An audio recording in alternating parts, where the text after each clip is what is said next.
speaking on that same wavelength of toxic positivity, another subject that you're uh, passionate about is mental health and the process of personal growth, especially for people Mhm. who have left a traditional 9 to 5, because this has been a process that you've gone through yourself. What Yes. was the tipping point for you that inspired you to leave sort of a traditional job, and what sort of key lessons have you learned since that? Yeah, so basically, you had mentioned I was in an unhealthy relationship before. So I was in a straight up abusive relationship. And unfortunately, or fortunately, right, that relationship intertangled with my work. So I just felt like work was unsafe for me. I felt that having like a place where, like if you have a 9 to 5, this is before the pandemic, right? You go to the same office or the same location every day, same hours more or less. And what happened was my ex, stalked me at my workplace and I felt really unsafe. And so I realized, when you go through something like that, for different people, it'll be different events. But that was this abusive relationship and coming out of it and untangling from it and like rebuilding my life after it. It really shook me to my foundation and core. Like I can honestly say I completely had to rebuild my life in every sense of the word, from my own self-worth to my identity of who I was outside of my job, because I felt that me working in a traditional setting was no longer safe or accessible to me. So I was very fortunate that my family was able to help me at this time. I mean, we talk about mental health. For me, I realized like a lot of my wellness and people's wellness in general, it is tied with financial, like your financial well-being. And before, even money wasn't even an issue on my mind. I'm saying like, I didn't grow up rich by any means, but it was more so you don't talk about money, you just work and you're thankful to have your bills covered, you're thankful to have food, you're thankful to have a place to live, right? It was never this idea of let me entertain how I have a relationship with money and wealth. And even to say the word wealth, it's like, what? Like, like who are you? Right? I mean, again, don't get it twisted. I still shop at thrift stores. I love me a good bargain. But now my process of healing in terms of so many dimensions, in terms of listening to what my spirit was actually calling for with work. Like, work is not a dirty word if you truly feel nourished by what you do.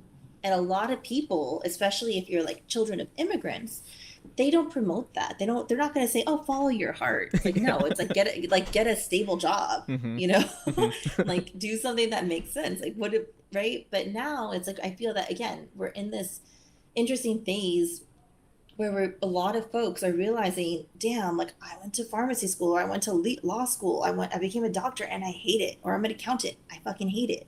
Like my anxiety is on one. Like I can't stand to get out of bed. And the thing is, I don't blame them, but it's more so it's what you do with that awareness. Because for me, with my work situation, and like you said, it has been a journey. I was so lost. I was like, fuck, what do I do if I'm not going to be a teacher? What do I do if I'm not going to be an educator? Like, how am I going to, like, have money? How am I going to do this and this? And guess what? I was forced in a way to let go, right? I was almost thrown into this entrepreneurial life, but it's worked out for me, not in the way that I ever would have seen. And I hope that I'm not sounding so like um, toxic positivity ish or just very like wishy washy. But I feel that it's really true. It's like when you kind of finally let go and surrender, doors will open up. And literally, I remember this. I was really, really struggling, fighting hard to stay in LA. So at this time, I was couch surfing, extended couch surfing at my brother-in-law's house. Thank God, we have a good relationship. They were cool there. And I applied to 30 jobs, like 30 jobs. Not one of them got back to me. And I was like, oh, I need to start working, And my mom at the time was like, I know you don't want to move here, but come to Vegas. It's a different market. It's cheaper here. You might find something. And my mom was like, you can live with me and your stepdad. And I was like, oh, I don't want to move back home. It just felt like such a, like, oh, I'm grown, like only losers live at home, like all that like shit, like all that judgmental shit. But I'm not even kidding. Within 2 days of moving to Vegas, I did find work, you know?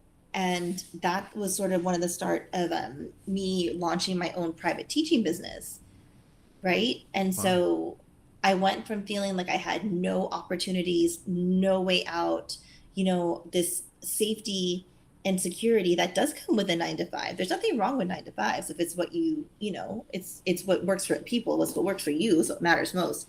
But for me, when I felt forced out of it, I was like, I'm fucking lost. Like I'm gonna have to be living at home forever. But no, I found work and I had some very interesting work and very once in a lifetime clients. Like I was a traveling private teacher. I never in a million years would have thought I would have done that.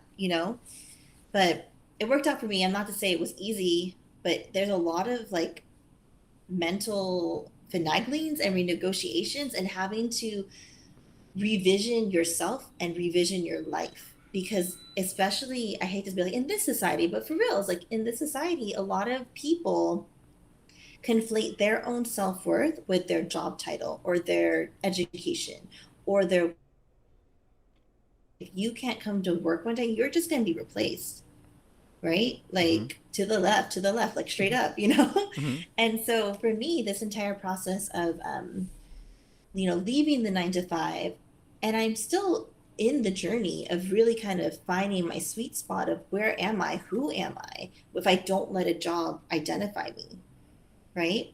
And again, this isn't to say that work is bad. Work is not bad. I really feel that work is your gift to yourself and others, but it's more so finding that alignment in your work. And if you're someone who's like, well, I work and I'm content with it because it pays my bills and gives me my life that I want, more power to you. But this is specifically speaking to those people. And there's so many people out there. I know because, I was one of them, but also I have friends who are these people. For those people who are like dreading every day, like, oh God, I have to go to the office or I can't read my emails or, oh, I'm just so like, I feel so dead inside. Like, that's a real fucking feeling that I don't think people talk about because they feel embarrassed. They don't want to feel like a failure for going to so much school and spending so much on degrees that they fucking hate.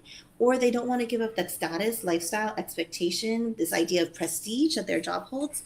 So, I think it's possible. I think it takes a very brave, courageous, and also just someone who's fucking sick of shit already to be like, no, I'm stopping and I'm going to take ownership of my life and I'm going to live and create a life that I truly agree with and I love.